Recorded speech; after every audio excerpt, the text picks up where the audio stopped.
Are you excessively worrying, planning, critiquing, and stalling yourself into a spiral? Let's catch that.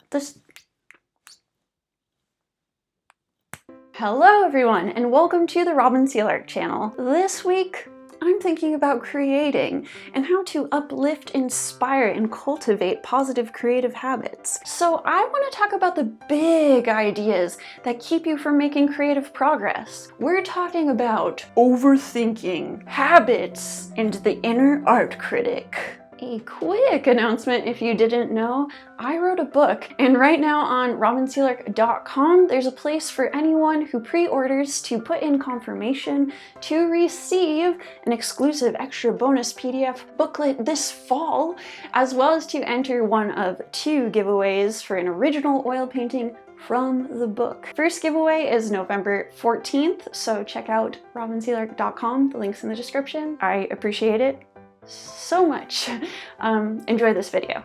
I'm feeling devoutly committed to empowerment, forward movement, and progress this week. Do you feel me? I'm realizing that in life it's too easy to fall into habits of overthinking and have worry be what writes the stories governing our emotions and potential. For that reason, it's so important to recognize the paralyzing voices inside of you that belong to your inner critic. Voices telling you things that are not your reality, only your fears, and to think about incremental changes instead that can help you move in the direction you want, rather than the one you anxiously fear. Getting into this week's video, I had the thought to replace hesitancy over the question, what do I make? With a fast action, and decided to grab 3 on-hand unused canvas boards to begin painting whatever would come out fastest, using some of my favorite go-to art moves. I also decided to start binging constructive words and began listening to a 4-part overthinking series made by the wonderful, creative, friendly Andy J. Pizza on the Creative PepTalk podcast. And I listened to parts of the book Atomic Habits. I will link those in the description for your reference. I'll pull heavily from them in the video. Check out the Creative PepTalk podcast. I love Andy.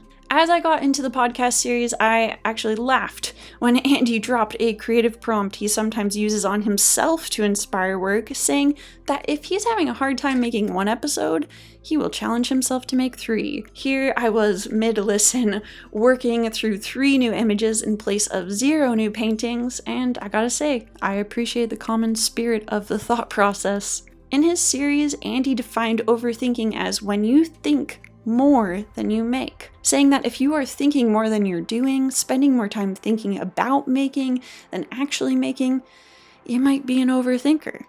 When it comes to creative movement, Andy suggests you look past perfection and aim specifically to make creativity a habit, something you don't have to think about but becomes automated as part of what you do. Refinement of ideas can come next, but engaging in the work consistently is a key task. In a long, enduring relationship with life and creativity, Andy references the illustrator Christoph Niemann's explanation that creativity isn't about making great work, it's about the ability to show up and make good stuff. When you're trapped in thinking, without realizing so, we can build inhibiting stories about ourselves, turning limiting beliefs into hard-to-escape ideas that begin to define our reality and set in place a narrative we repeat to ourselves.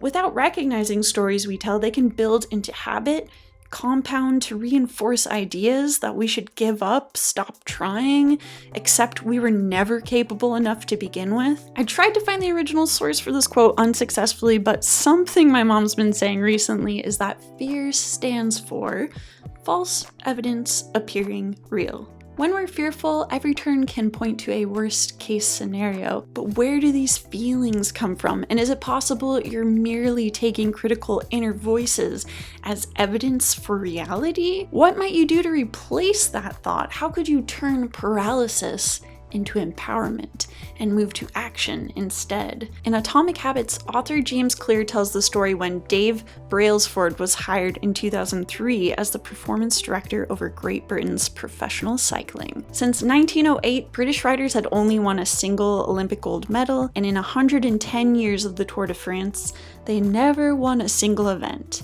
Coming in, Brailsford implemented a strategy called the aggregation of marginal gains, with the philosophy to search for marginal improvements in all areas of performance. If you improve each aspect of bike riding by 1%, together the increase would be significant. 5 years after new strategies were implemented, the British cycling team won 60% of the 2008 Olympic gold medals in road and track cycling events. 4 years later, set 9 Olympic records and 7 world records, and saw years of British cyclists winning the Tour de France. 1% improvements to our daily habits are hardly noticeable at first, in the same way that if you lightly change the angle of an airplane's nose, you may not initially notice it.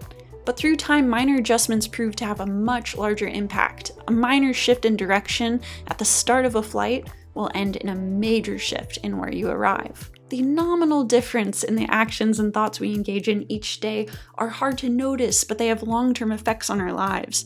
This is why habits are both so easy to fall into and so hard to work out of, and require mindful consideration.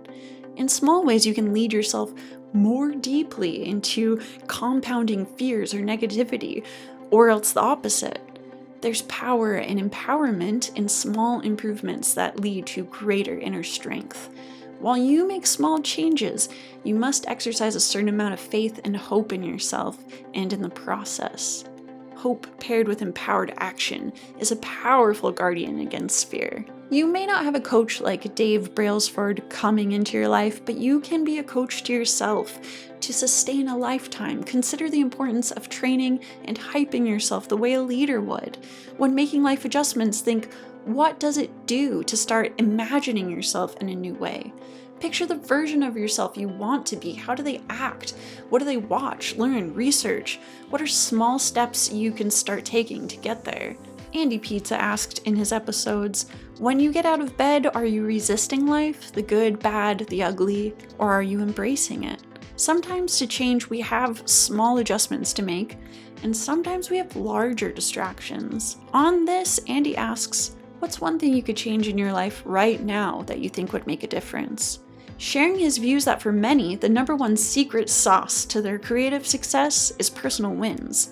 And some of his biggest creative breakthroughs were first and foremost personal breakthroughs. Encouraging that if you have things in your life you know are holding you back creatively, real stumbling blocks, not imperfections, but huge distractions, you may need to eliminate them at least for a season to have a creative breakthrough. There's an interconnected way to approach creativity where each piece of you that you bring to the table will inform, reinforce, and affect the next. Like the aggregation of marginal gains, when we care for each part of our system, we see the way that effects stack and inform each other. When you consider what's next for you, does anything come to mind? Is there something you know you could change to move in the direction you want for yourself? And can you exercise faith in what that change might do for your trajectory in life, self-image, and confidence? In habit formation, it's important not just to eliminate behaviors, but replace them with new ones.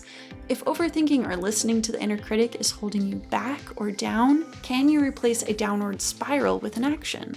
Can you grab a creative prompt that limits your thinking and pushes your making? A go-to trick in your tool belt? Inspiration from an older work? Can you pause for a few deep breaths, a smile, a self-acknowledgement? Can you call forward an image of your higher goals you have in mind? Can you do something actionable that's rewarding? Can you turn a down spiral into a step up? A major pitfall most creatives will warn you about is the negative side of self-comparison. When you become too lost in others' creative ideas and your inner critic gets loud, it can be stifling to your own garden of ideas. There's not just one way to be fulfilled, but there is a path for you, and you have to look at what it means to walk that for yourself and also see there are ways you can leave or wander off from yourself. Calling yourself back like a personal coach might be important here. Remembering the investment and impact of small changes to a wider picture to create the life you want. Creativity and life move through natural cycles of change, present opportunities to be a beginner again, leave your comfort zone, innovate. Not everything you make will be successful, and the work of entrepreneurs and creatives is often scattered with holding back your egos and failing at times. Because self-sabotage is not having failing moments. More harmful is us staying paralyzed out of fear of imperfection or critique. At times in life and work, we feel seasons of success and question or lost. We have opportunities to rise up and meet our desires or to fall back. When you confront moments of creative or personal blocks, it can be fear-inducing and paralyzing. Disempowerment can start as a doubt and small critical voice arising, then bloom with resistance to actions you're pursuing. Today is about recognizing fear for what it is, pausing and taking back your power. Today is about moving forward actionably, rewriting habits, claiming who you want to be, and what you want to do through small adjustments. Today is about recognition of the stories we tell and how they impact us in a longer trajectory, and hopefully putting choice back into your hands. You do not have to be the best, brightest, most educated, or talented. These are exhausting qualifiers that leave little space for the uniqueness of personal experience and reinforce the idea that the gate is small by which you can find success, creation, and joy. When your view's too narrow, too judgmental, you may stop yourself from embracing the messy journey that is life building. Your heroes struggle, are sloppy, they slip, make work they don't love, they think to quit. It's important to remember that life has in-between moments, not merely large and ecstatic success. Embracing the quiet work of trial and error and self-propelled movement, building personal strength and creative habit through daily effort counts. This week I made 3 paintings. I could have made 0. Making is healing. If you can do one thing to walk back your pause, walk back a thought that wants to run away, you are making steps toward the you want to be. This is your call. Through small and simple shifts, I really do believe you can accomplish incredible things. Thanks y'all for being here. These paintings will be available at robinsealark.com, where you can also put in your pre-order confirmation or find links to pre-order oil painting every day, a step-by-step beginner's guide to painting the world around you. First giveaway is November 14th. I hope you have a wonderful week, and I will see you in the next video. Goodbye.